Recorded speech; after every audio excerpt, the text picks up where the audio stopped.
دروس رمضان باب 3 قیام رمضان کی فضیلت۔ رمضان المبارک کے دن کو اللہ تعالیٰ نے صیام کے لیے اور رات کو قیام کے لیے مقرر کیا ہے۔ نفس کی اصلاح میں نماز اور روزے کا بڑا دخل ہے۔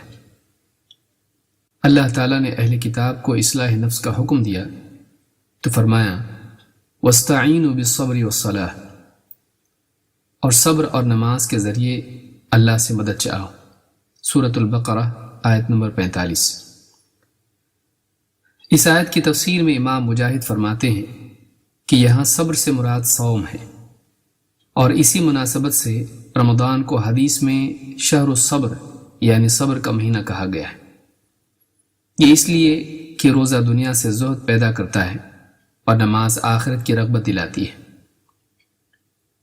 اسی طرح امام قرطبی فرماتے ہیں اس آیت میں امام مجاہد کی تفسیر کے مطابق صوم صلات میں مناسبت اس طور پر ہے کہ روزہ شہوتوں سے روکتا ہے اور دنیا طلبی سے دور کرتا ہے، اور نماز فحش اور منکر کاموں سے روکتی ہے۔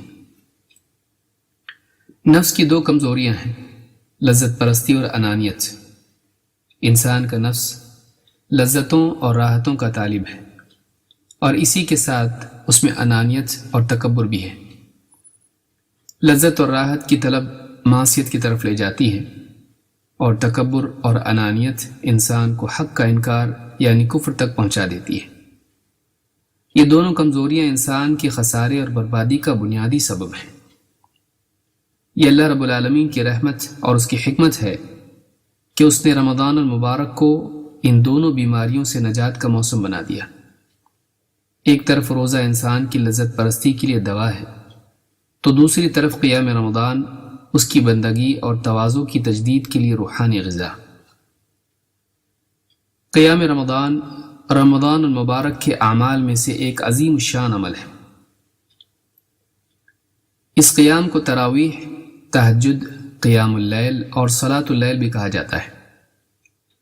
نبی کریم صلی اللہ علیہ وسلم نے قیام رمضان کی بہت تاکید کی ہے۔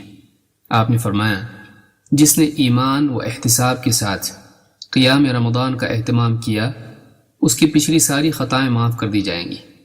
یہ حدیث بخاری و مسلم میں ہے۔ اس حدیث سے معلوم ہوتا ہے کہ قیام رمضان گناہوں کی مغفرت کا ذریعہ ہے، بشرطے کہ وہ ایمان و احتساب کے ساتھ ہو۔ ایمان کے ساتھ عمل کرنے کا مطلب یہ ہے کہ آدمی خواہش کی بنیاد پر عمل کرنے کی بجائے شریعت کی بنیاد پر عمل کرے۔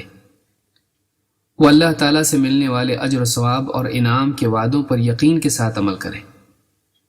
احتساب کا مطلب یہ ہے کہ آدمی اللہ تعالیٰ کی طرف سے ملنے والے اجر کی رغبت اور طلب میں عمل کرے۔ وہ ریاکاری اور دنیوی مفاد کے لیے عمل کرنے کی بجائے اللہ تعالیٰ کی رضا اور اس کے انعام کی طلب میں عمل کرے۔ اجر کا یقین اور اس کی رغبت نہ صرف انسان کو ثواب کا حقدار بناتے ہیں بلکہ وہ خود اس کے عمل کو بھی ایک اعلیٰ ترین عمل بنا دیتے ہیں، جس کی لذت خود عمل کرنے والا دنیا ہی میں محسوس کرنے لگتا ہے۔ قیام رمضان صرف گناہوں کی مغفرت ہی نہیں بلکہ درجات کی بلندی کا بھی ذریعہ ہے۔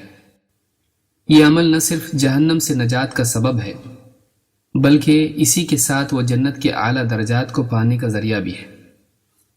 عمرو ابن مرہ الجہنی رضی اللہ تعالیٰ عنہ فرماتے ہیں قبیلہ قضاء کا ایک شخص اللہ کے رسول صلی اللہ علیہ وسلم کی خدمت میں حاضر ہوا اور عرض کیا، اے اللہ کے رسول، اگر میں اس بات کی گواہی دوں کہ اللہ کے سوا کوئی معبود برحق نہیں اور آپ اللہ کے رسول ہیں، پھر 5 نمازوں کا اہتمام کروں، رمضان کے روزے رکھوں اور رمضان کا قیام بھی کروں اور زکوٰۃ بھی ادا کروں، تو اس پر میرے لیے کیا اجر ہے؟